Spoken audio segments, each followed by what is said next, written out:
बिहार में इस वर्ष होने वाला है विधानसभा चुनाव, मगर इससे पहले होने वाला है उपचुनाव पंचायत का। जी हाँ, आपको बता दें कि निर्वाचन आयोग ने सूचना जारी करते हुए कहा है कि उपचुनाव पंचायत का जो चुनाव है वो 9 जुलाई को उसकी तारीख का ऐलान किया है और 11 जुलाई को इनके वोटों की गिनती की जाएगी और रिजल्ट जारी किया जाएगा।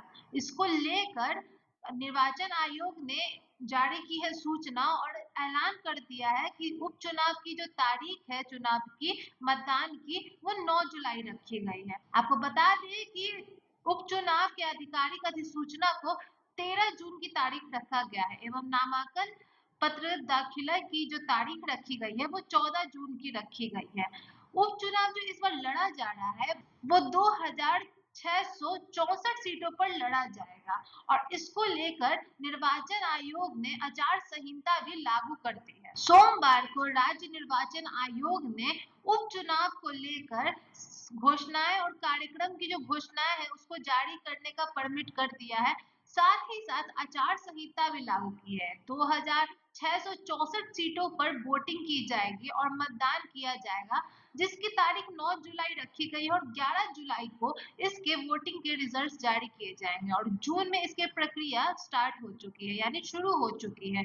आपको बता दें कि इस बार का जो उपचुनाव पंचायत का चुनाव होने जा रहा है वो कई मायनों में खास लगता है क्योंकि इसी वर्ष बिहार में विधानसभा चुनाव भी होने यह त्रिस्तरीय पंचायत चुनाव एवं इस पे जो पद लागू हो रहे हैं उनकी संख्याएं टोटल 2664 बताई जा रही है और मतदाता सूची भी जो काम था मतदाता सूची का प्रकाशन वो भी हो चुका है, संपन्न हो चुका है।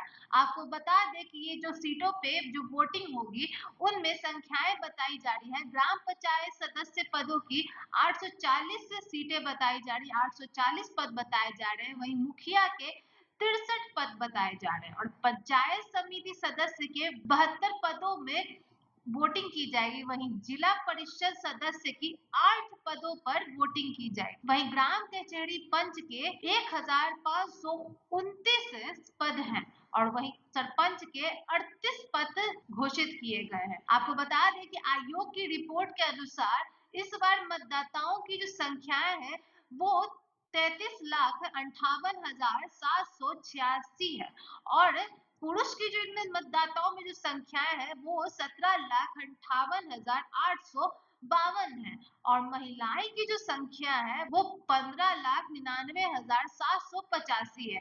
आपको बता दें कि इस बार का जो वोटिंग होने वाली है, इस बार जो मतदाता सूची जारी हुई है उसमें थर्ड जेंडर को भी लाया गया है जिनकी संख्याएं अभी बस 89 है।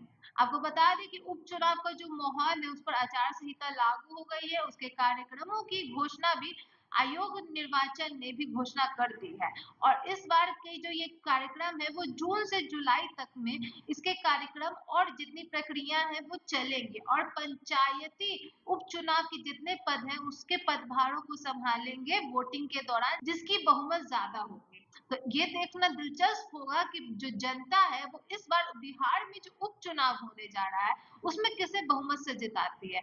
साथ ही साथ बिहार में इस वर्ष विधानसभा चुनाव भी है जिसकी प्रक्रिया जून जुलाई के बाद शुरू हो जाएगी और निर्वाचन आयोग इसके कार्यक्रमों की भी घोषणा करेगी।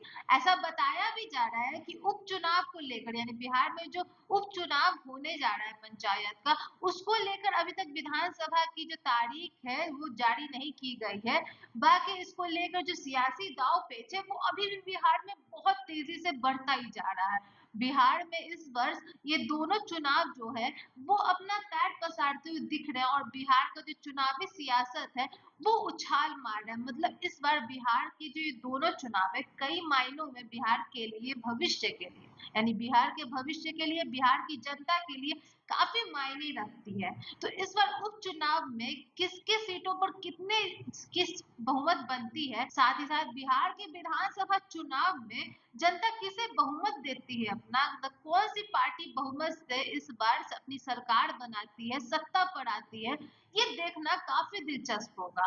बाकी इस बार भी जनता की सबसे ज़्यादा माँग है बेरोज़गारी को लेकर, यानी बेरोज़गारी दूर की जाए। जो जनता है बिहार की वो युवा जनता है अधिकतर। तो युवाओं की माँग है कि बिहार में विकासशील कार्य हो रहे हैं, मगर बेरोज़गारी अभी तक बरकरार है, रोज़गार के कोई आसार नहीं देखने को मिल रहे हैं। वहीं महिलाएँ भी अपने सशक्तिकरण को लेकर रोज़गार की माँग करते हुए दिख रही है।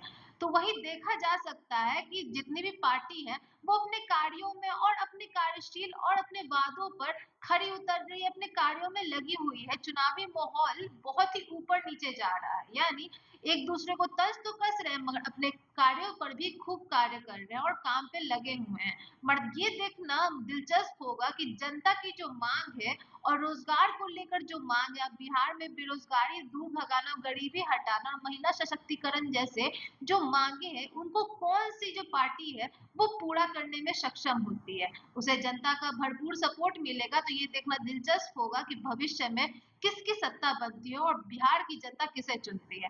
वैसे आप अपनी प्रतिक्रिया कमेंट बॉक्स में हमें साझा करें और ऐसी अपडेट्स के लिए बने रहें एकदम कड़क के साथ सब्सक्राइब करें, बेल आइकन प्रेस करना ना भूलें ताकि आपसे कोई भी अपडेट मिस ना हो जाए। बने रहें एकदम कड़क के साथ। धन्यवाद।